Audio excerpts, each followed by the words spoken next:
तो एक स्टोरी सुनिए। 1981 में यूएस में एक प्रोफेसर थे, सेरेमिक्स पढ़ाते थे। उन्होंने एक एक्सपेरिमेंट किया, अपनी क्लास को 2 ग्रुप्स में बांट दिया और 10 दिन का वक्त दिया। पहले ग्रुप को उन्होंने ये टास्क दिया कि वो सिर्फ एक परफेक्ट मटका बनाए, सिर्फ एक। और दूसरी ग्रुप को ये टास्क दिया कि वो जितने हो सके मैक्सिमम मटके बनाए और क्वालिटी की चिंता बिल्कुल ना करें। दोनों ग्रुप्स ने अपना काम शुरू किया। 10 दिन बाद जब रिजल्ट्स आए तो खुद प्रोफेसर ही हैरान हो गए, क्योंकि दूसरे ग्रुप ने न केवल पहले ग्रुप से ज्यादा मटके बनाए, बल्कि हर मटका was better looking, was almost perfect। सब सोच रहे थे कि ये कैसे हो गया। आप जानते हो ये कैसे हुआ? क्योंकि पहला ग्रुप जो है वो सिर्फ इसी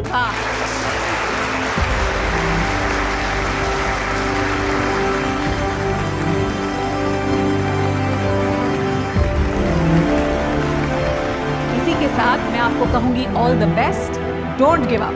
thank you. And it reminds me of one experiment, one Stanford, I think some in university, US university people have done.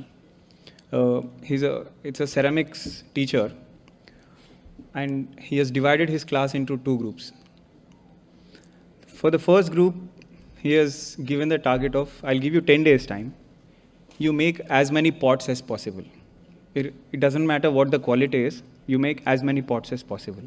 And at the end of the day, at the end of 10 days, you will be evaluated by the number of pots that you make.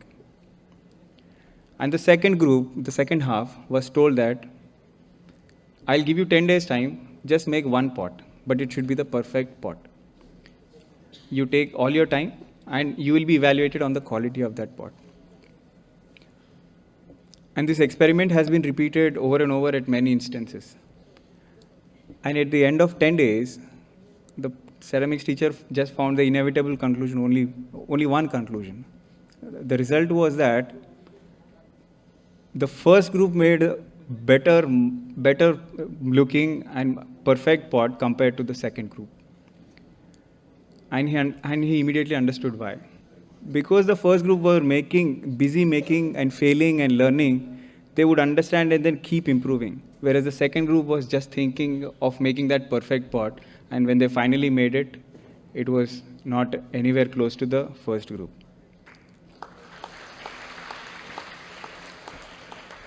So don't be overwhelmed by the syllabus. When you start writing answers, as I said, it will be a very bad answer. I can assure you that.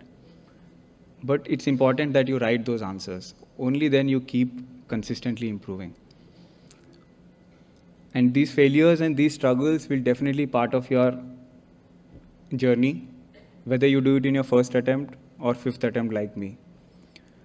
What makes difference between a candidate who succeeds and those who doesn't is people who give up in those days of struggle and frustration, they do not succeed. But people who persist despite those struggles, despite those frustration, they succeed. And when you finally succeed, and when you look back on your journey, it is these days of struggle, it is these days of frustration that will strike you as most beautiful. Thank you.